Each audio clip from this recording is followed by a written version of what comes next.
So I'm Leah, founder of Dapplebay. I founded Dapplebay in 2011, and we are an apparel and accessories brand for horse crazy women. I started the brand because I couldn't find cute graphic tees to wear, and I'm a designer for my trade is graphic design. And I thought I would make some t-shirts myself. So I did. And at the time I had just moved down to Georgia. I'm originally from Seattle, Washington area, and had the opportunity to move to the South with my then boyfriend, now husband.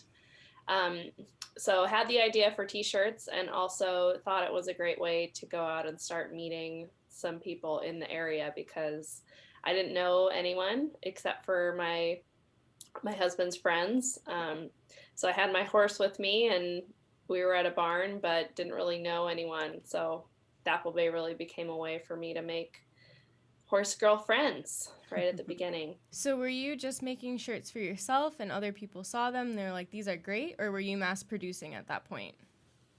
So I made a design, and when you order t-shirts, you have to order a lot. Like you can't just order one at a time. So I came up with the design and then posted it on my Facebook just to see, if people liked it. And the post ended up getting a lot of traction on Facebook. And so I was like, well, I think there's an idea here. So I've always kind of had an entrepreneurial spirit and realized that this was a good opportunity for me to maybe network and meet some people.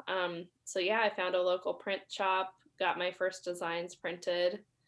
And pretty soon after, I got picked up by a gal, Kate Samuels, who was writing for Eventing Nation. And she did a blog post on my shirts. And after that, I really started to see success with growing the brand, mostly through Facebook. And this is mostly a hobby for you, right? You have another full-time job, so you just do this on the side. I do, yeah. And throughout the years, it's varied. So I definitely did a lot more horse shows and in-person stuff when I first started in Georgia. And it was a pretty significant source of income for me, just because there aren't many design agencies down where I was living. So I was doing some freelance design work, but most of my income actually did come from Dapplebay. But also a lot of it funded my horse habit. So it's always been kind of a side hustle hobby that really just funds the horses. Yeah, that's cool. So did you grow up around horses, or have you been like most horse girls? I feel like they've all been like, I was 5 years old and I wanted a horse. So is that you? Or did you have a different story? Yeah, that was me. But we did have horse people in the family, so I can say that it was in my blood. My mom loved horses and had a horse when she was a teenager. So as soon as I expressed interest, she really fostered that in me. And though we lived in the actual city of Seattle, she would take me to weekly riding lessons from the age of, I think I was like 6 years old on. Yeah. So yeah, I had weekly lessons and then got my first horse when I was 13. Do you have a specific type of discipline? So I started just taking like general English riding lessons, and then had a really awesome instructor who taught dressage. So actually a lot of my like foundation was riding really awesome dressage school horses and going to dressage schooling shows. And then once I got my thoroughbred, we joined Pony Club. And so I did Pony Club and eventing with her. And yeah, that's what I've continued. I would say that my discipline is eventing. And what's her name? Oh, so my first horse was named Lady. So I lost her sadly. Yeah. Gosh, it was 11 years ago, but yeah, she was awesome. I just posted I was gonna say you just posted about her as your heart horse, right? Yep, she was something. Lots of adventures with her. Oh, that's so. I'm sure. That's sad. That's tough. But you do have your horse Pie though, right? Yeah, so I have Pie and Ranger right now. They're both off the track thoroughbreds. I'm obsessed with OTGBs, so I don't think I could own another kind of horse. So funny enough, Pie looks so much like Lady because I recently posted the picture of Lady on my Instagram and pulled it up next to a picture of Pie. And they look so much alike. They're not really related, bloodlines wise, but I definitely have a type. How did you get the name Pie? So Pie actually came with that name. His registered name is Caribbean Pirate. That's so cute. But the girl that had him before me was already calling him Pie.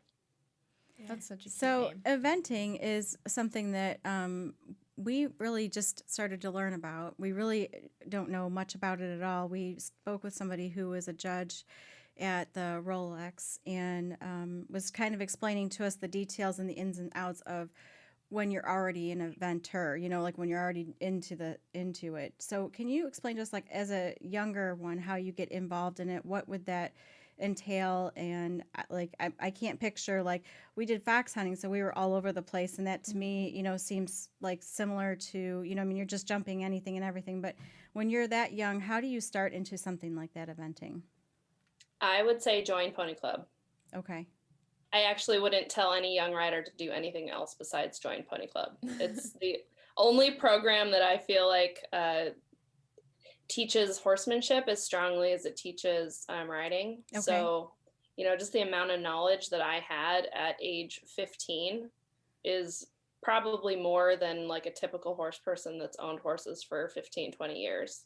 Just because for me, I was really into like book work and stuff, and living in the city, not being able to see my horse as often, I got really into studying, and I worked my way all the way through the A manual and like literally just memorized it because I loved learning about horses. I mean, what else would you want to learn about? Yeah. But just the way that they approach horsemanship is so different than any other program. I mean, and everybody in equestrianism right now is preaching about having an equitable sport. Well, like that is Pony Club. Like you can get an A rating in Pony Club and not own a horse. So you could be at the top of Pony Club, you could compete internationally and not own a horse. Really? So Pony Club is already doing this. They've been doing it for 50 plus years.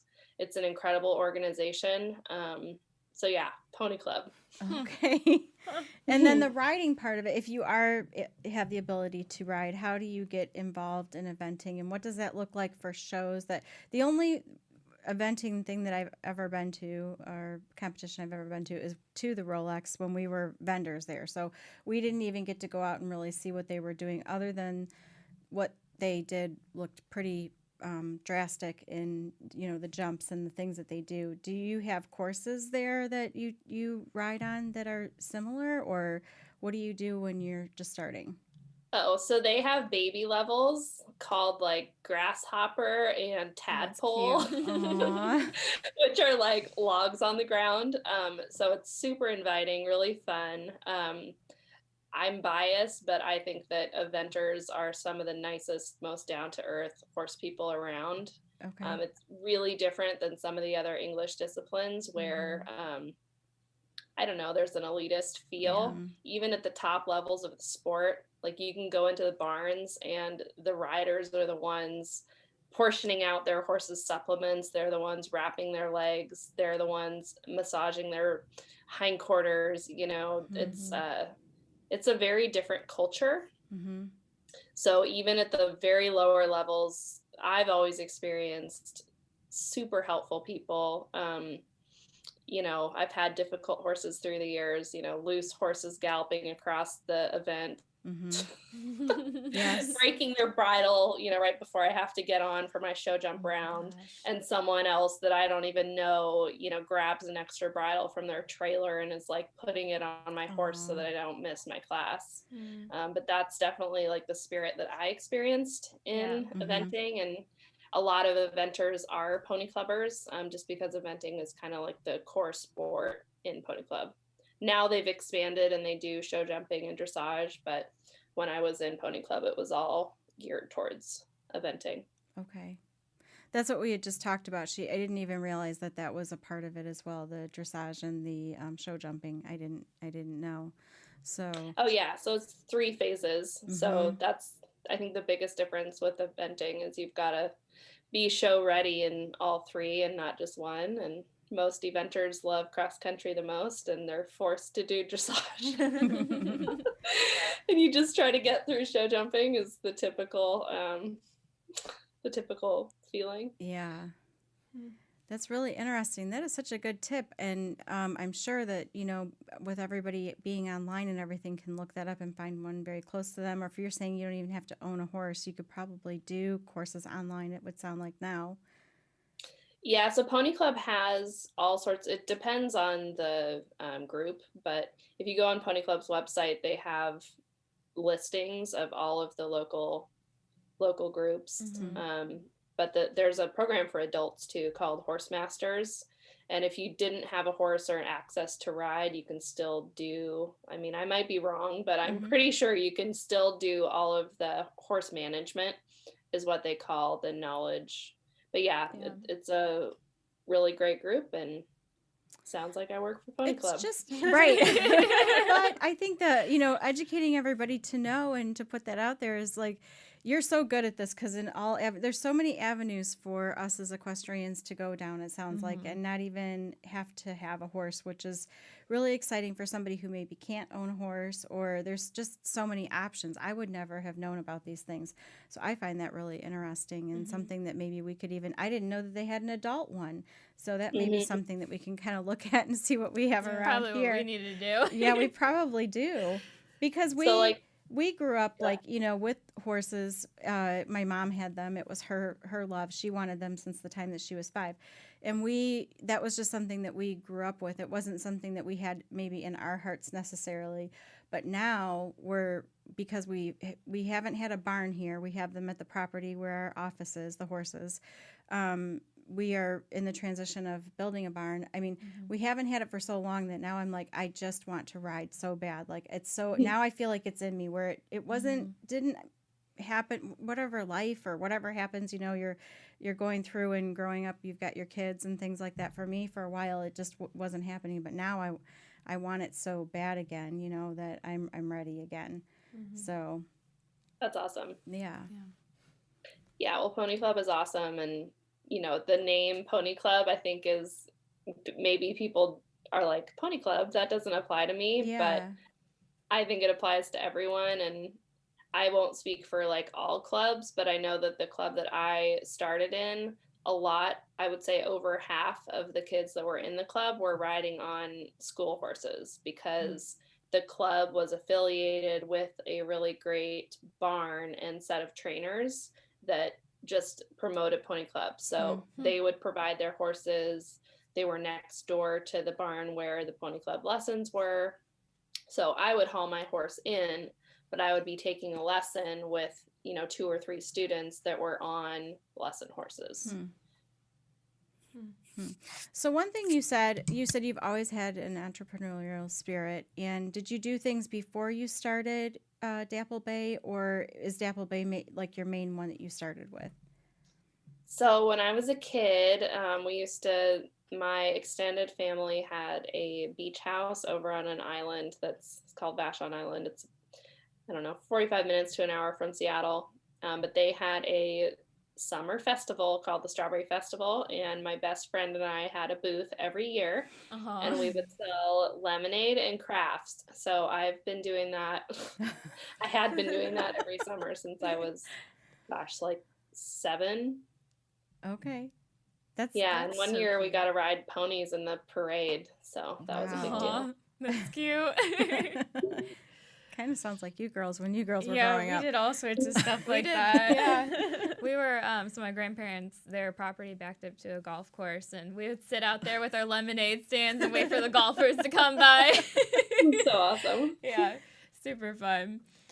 So you have so many cute designs and cute little sayings on your t-shirts. How do you come up with the designs and also all your sayings? So I actually keep like a running list of design ideas in the notes section of my phone, because inspiration will strike just completely randomly. And I have some ideas that have been on there for years and I've never acted on them as of yet.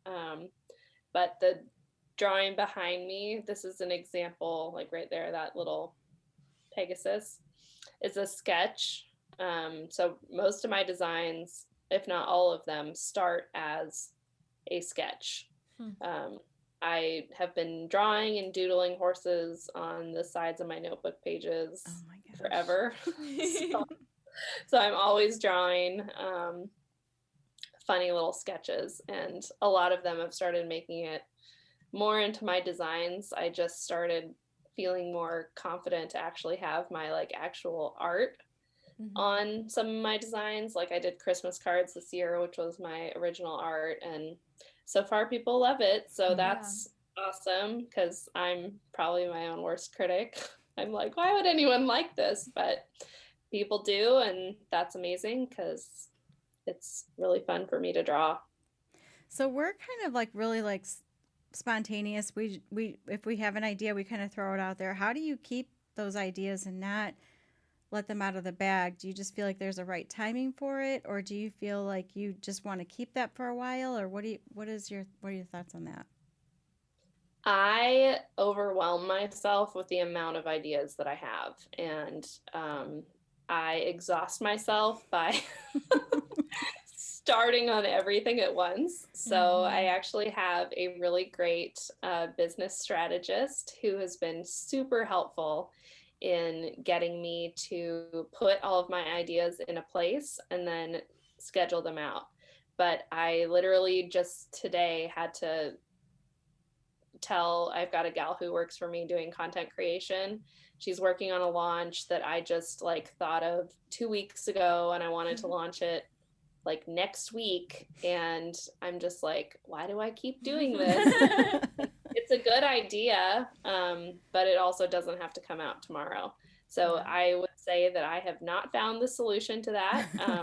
Having outside influence has been very helpful. And just like getting to that point of realizing that I'm the reason why I'm so overwhelmed. And that, yeah, just because it's a, awesome idea doesn't mean that it has to happen now. So that's what I'm trying to be better about this year. So at what point in Dapplebay did you seek out a business strategist? So this year I really decided that, this has got to either be a business or it's not going to be anymore, because it's to the point where, okay, it is a creative outlet, but I would like it to either be the thing that I do full time or, not be anything at all. I just was finding myself spread too thin. So yeah, invested this year in not only the business strategy side. Oh, that's funny, the background. Yeah, this year invested in business strategy with an awesome gal named Kelly over at Avenue Equestrian. And then Megan over at Unbridled Ambition helped me with my brand voice specifically. So how Dapplebay sounds, who our target customer is, and, how do we position the products to those people effectively. I feel like it's a good thing to have a business strategist, especially when you want to take it to the next level. It sounds like it's really helped you and your business thrive. Yeah, definitely. I would say that, working with Megan to really clarify my brand was super helpful. I mean, it's funny because that is what I do for my day job, is I help other businesses with their brand positioning, but it did really require me to get outside input in order to really feel certain about, who Dapplebay is, who my customers are, and that I was, really, she didn't change much of what existed, but she brought a lot of clarity and what she calls a brand Bible, which is truly, everything about Dapplebay in one document, so that I can be consistent and cohesive with what I'm selling, who I'm selling it to, and how I'm talking about everything. So from my social posts to my emails to, how I'm showing up on a Instagram live or story. Mm-hmm. So it really gives you direction on where to go and how to, it keeps you like where you stay. Focused. Yeah, boundaries and things. That sounds really awesome. Mm-hmm. Yeah, so that was really this first step, was like getting really clear, because I want to do everything. And I think an example is that really helped me was she identified, okay, these 3 like ideal customers, and who are they, where do they live, what style of riding do they do, what do they do outside of work, really like identifying what their motivations are, and like why would they go to my website and buy something. Mm-hmm. Really helped clarify not only how I'm talking about what I'm selling, but actually what type of products I'm selling. Because a lot of people ask me to do kid stuff. And my initial reaction is like, I should do kid stuff. I need to start making kid stuff. But if I back up and go to that brand Bible that Megan put together, there's not a mom on my ideal customer avatar. Like that's not one of my personas. I have 3 very distinct personas that are, very clear. And so the more focused I've become, and you guys will see in the coming months that Dapplebay will become even more focused. But the more focused I've been, the better my business has worked. Like my conversion rate increases, the engagement on my social posts increases. And, it's a fact of life where if you're not speaking to one person specifically, it kind of feels like you're speaking to nobody. Because if it's too generic, no one's going to feel like it's really for them, which is hard to cut people out. But doing that has really, really been great for my business. And then Kelly, I feel like, has really taken that concept and brought it through into my business strategy. So Megan really helped me with the clarification, and then we handed that over to Kelly, and she has kind of been a little cutthroat at times with telling me no, but I hired her and told her to tell me no because I know myself, and she really has. And she has looked at all of my data and made decisions based on what the numbers show. And she did a survey of my customers. And so the numbers plus the information gathered in that survey are really driving some drastic changes that will be coming to Dapplebay in the next 3 weeks. Wow. Man, I'm just like taking it all in, because that's what I do for Ram here, and I'm like, there's so much that we could do. I feel like as creatives, you don't have like that brain space to like go to the numbers and like really sit down and do the numbers. And so I think that's where hiring someone or having someone else do that so you can be in your creative space. That's why we're a good team here. Yeah. I just definitely the numbers person. I'm most definitely not. You're the creative. For sure. I love to throw out the ideas and say like, this is something that we can do. This is something we should do. But yeah. Well, and it feels really overwhelming, because there are, especially with marketing and, product design, like I could make 1,000 different types of products for 1,000 different types of people. And it's very hard to make a decision. And the other piece of that is marketing. So not only are there 1,000 different products and 1,000 different people, but there's 1,000 ways to go about marketing. That's a challenge for me, because I just get on one where I'm like, I want to do Pinterest, or I'm going to do TikTok, or I'm going to do Instagram, but I don't like Instagram anymore. So I'm going to do emails. So I struggle with that, honestly, still, but picking your poison and just sticking to it and being consistent, I think will benefit you whatever you choose. Mm-hmm. What is your favorite platform? Mine is Instagram right now. I'm still on the Instagram thing. So, what is your favorite platform? Social platform, gosh, I don't know. I think I like Pinterest the most because it's actually more of a search engine. Mm-hmm. I'm annoyed with social right now because one of my friends that I think you guys might interview soon just lost all of her accounts. Yeah. And it's just tough because you put so much work into these Yeah. platforms and you don't own them at the end of the day.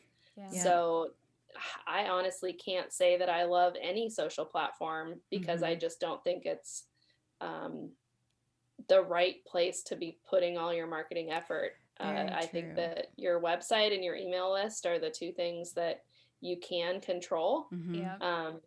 And, email is timeless. Like, we've been checking our email since you've got mail. Yeah. It's ingrained into our culture. And, things like TikTok and Instagram ultimately are trendy, Mm-hmm. but you're always going to be going to your email for information. Hmm. So I encourage anyone who has a business and does not have an email list to go make one right now. That's very, very true and very, very smart. We've always had our website. We've always had our email list. I mean, that's, the core of who we are. The extras are just I mean, that it's just a fun thing to have the extras around to help, with some of those things and really showcase what you have. But that's very, very smart for somebody who's coming into it new, because I've seen so many people who that is just what they have is their Instagram account or, a Facebook, group or account, something like that. So very smart. Mm-hmm. Yeah, it can get taken away tomorrow, Yes. and I think TikTok is the new one where people are seeing really quick growth and success. And there's a sexiness to that, being Insta famous or TikTok famous, but that it doesn't have staying power. So things that do have staying power are, organic efforts on your website. So search engine optimization. If you're a local business, your local search presence is where you should put most of your effort. So that means your Google listing, your Google My Business listing, and reviews, and your email list. So coming up with some sort of a funnel to get people on your email list and a communication plan to stay in touch with them.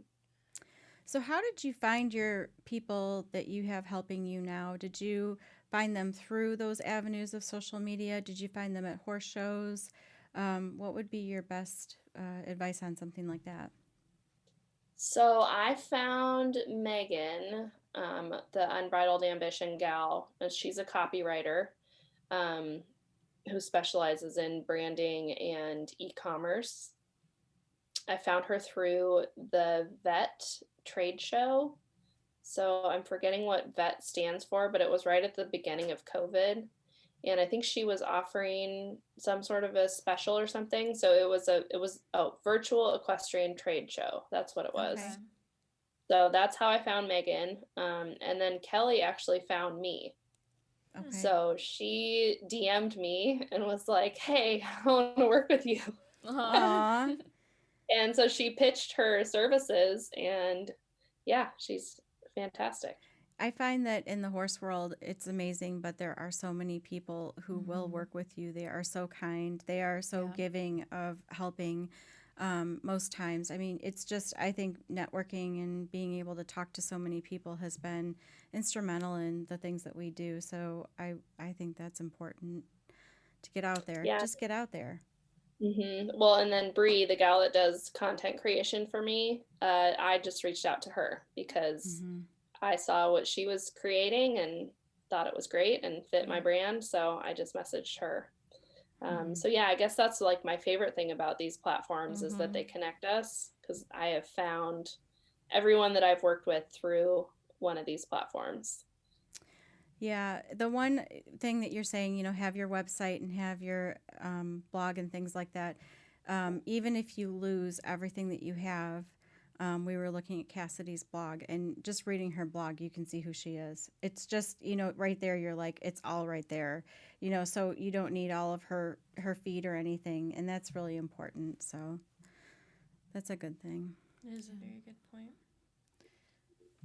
So you're so intelligent, and I feel like you are just like a wealth, like a source of wealth information. And so I know we've been talking about this a little bit earlier, but what are your favorite podcasts to listen to? So I really like the Business Made Simple podcast, Donald Miller. Mm-hmm. And then I'm a Jenna Kutcher fan. So love her. She's really popular now, but I've been listening to her for ages. So love Jenna. And then also the Social Sales Girls podcast. I'm in a group right now, and that's also really helped me with my growth this year for Dapplebay. But Susan Bradley is the host of that one, and that's really geared towards e-commerce sellers on Shopify. Okay. Is there a piece of advice that you would give someone starting a business or someone that wants to take their business to the next level? Well, I think first it's identifying who your people are. Mm-hmm. There's of course your business. What are you selling? Is it a product or is it a service? But the most important thing is like, who is that audience? Because if you don't know who your audience is, then it's going to be really hard to connect what you're selling to the right people. Mm-hmm. So I think just shifting that, because most people know, what their business is about, why they started it, and what they're selling. But really understanding that end user and where they're at. So, what are they thinking? What are they struggling with? Getting in their shoes is going to be the key to developing marketing, not only developing the marketing, but knowing, where they're at. So I think being empathetic to the end user is probably my first recommendation. And then really allowing that to guide the decisions you make from, where you're selling your products to how you're selling your products to where you're marketing your products. Because if you're selling something that people on Pinterest are looking for, then you need to market on Pinterest, even if you love Instagram. Mm-hmm. Does that make sense? Yes. Great information. Such good information for anyone starting in a business. This is a great podcast. Really makes you think, doesn't it? Yeah, so much information. I'm gonna have to write it all down when we end this. Well, and timing is important too. So I was just thinking, I just found have you heard of the strip hair groomers? Mm-mm. Okay, well, she is smart because it's shedding season. Yeah. And she just started popping up all over my feed. So she knows that I'm someone who owns horses that shed at home and that they're starting to shed right now. So I am her end user for her product. So she has targeted me specifically at the right time. Mm-hmm. So that product has been spinning around in my mind because I'm brushing my horses and overwhelmed with their hair and annoyed with the curry combs that I have.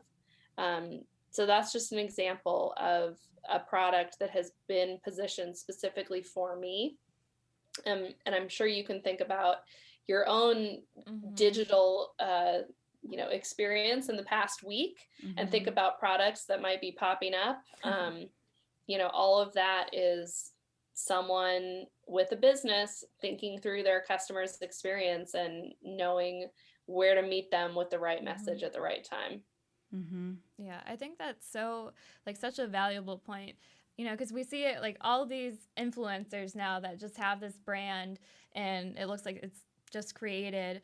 But I think there's so much that goes into it, especially looking into the demographics. And that's what I love about you. You really look into all of the other things, not just making your feed look pretty. Mm-hmm. I will say though, you have a beautiful feed. You do. Yeah, well, it's funny because I'm always like, oh, it looks terrible, but you know what? Like a beautiful feed doesn't make sales, Mm-hmm. and Mhm. business is not about looking beautiful. Business is about serving your customer. Yes. Yes. And I think that people are way beyond the, hyper curated feed. Mhm. And I don't just think that, I know that because, engagement on my own feed tells me that. And it's, what you'll read if you start researching about, it doesn't matter if my feed is beautiful. Across the board, I think people are over it.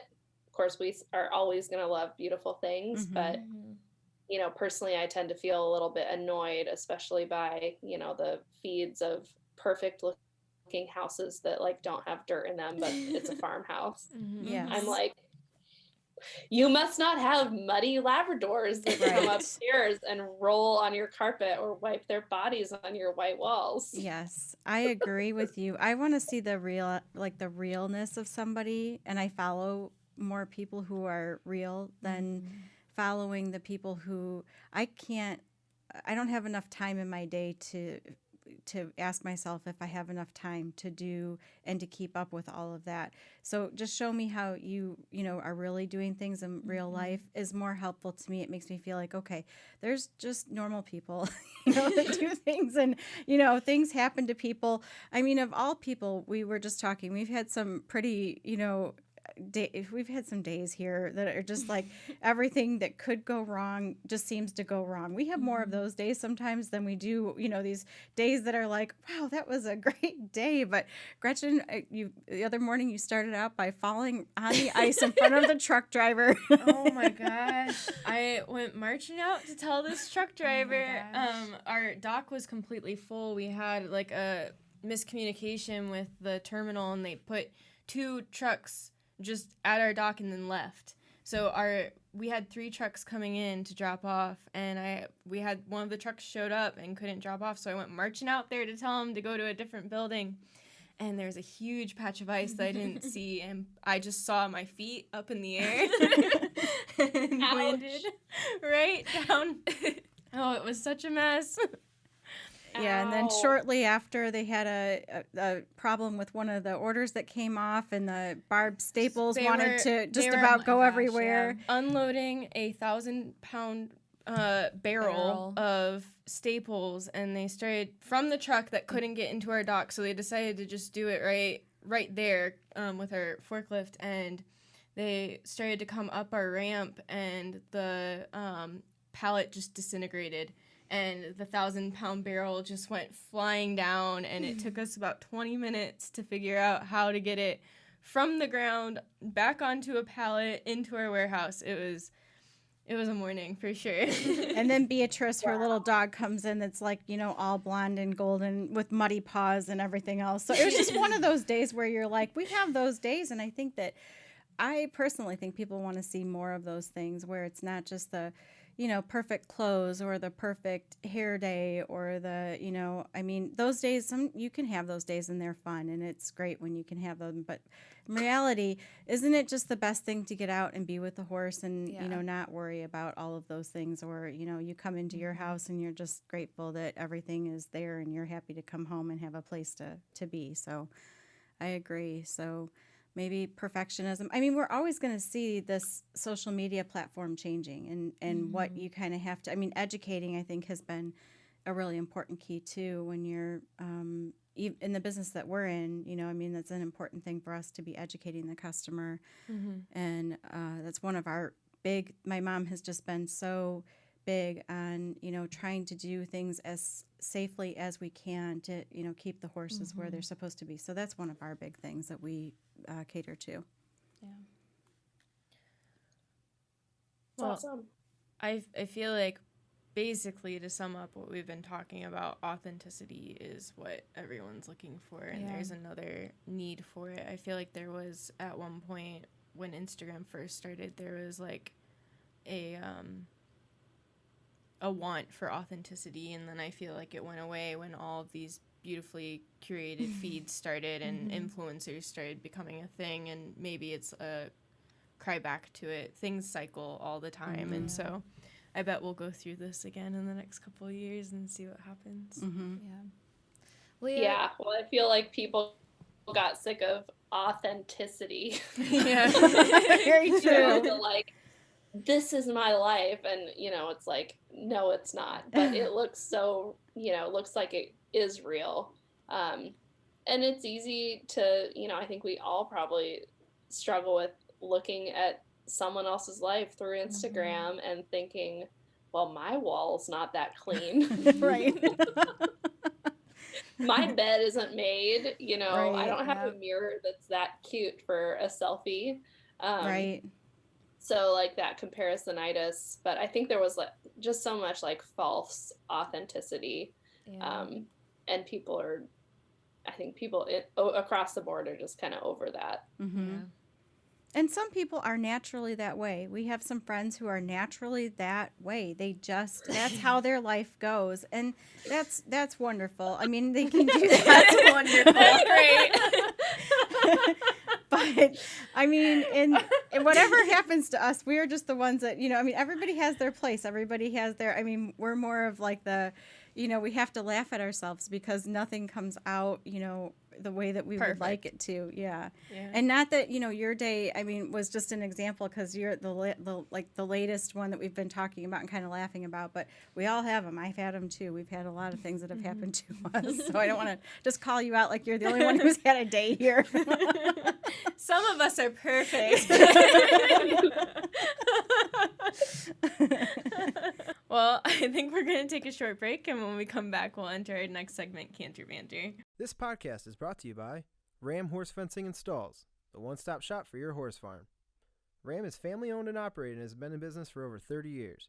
We welcome you to call in and speak with an expert about your next project today at 866-653-8984. Again, that's 866-653-8984. Do you love horses and live the equestrian lifestyle? Be sure to check out our brand new blog at www.yourhorsefarm.com. We publish 3 posts per week and feature a free printable equine checklist every month. Yourhorsefarm.com is a great equine online resource, so be sure to share with all the horse lovers in your life. And remember, laugh much and ride often. So I am very grateful to my design education for a lot of things that I didn't really realize while I was being educated.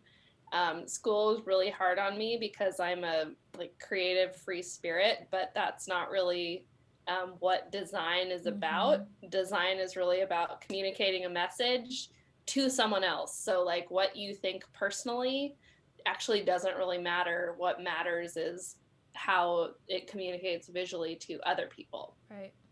So I cried my way through design school because the critiques were always so hard for me because I just wanted everyone to love all of my designs. But by the end of school, I had really learned how to separate myself from my work.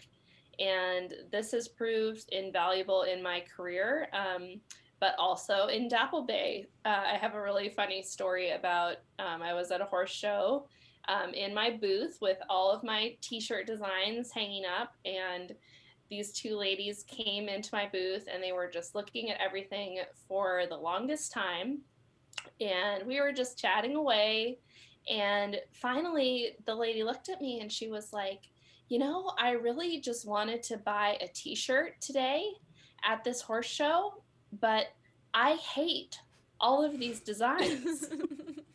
And I have no idea if she knew that I was the designer of all of the t-shirts in my booth, but I just laughed and told her that I had designed all of the shirts and I was so sorry, and I will never forget the look on her face.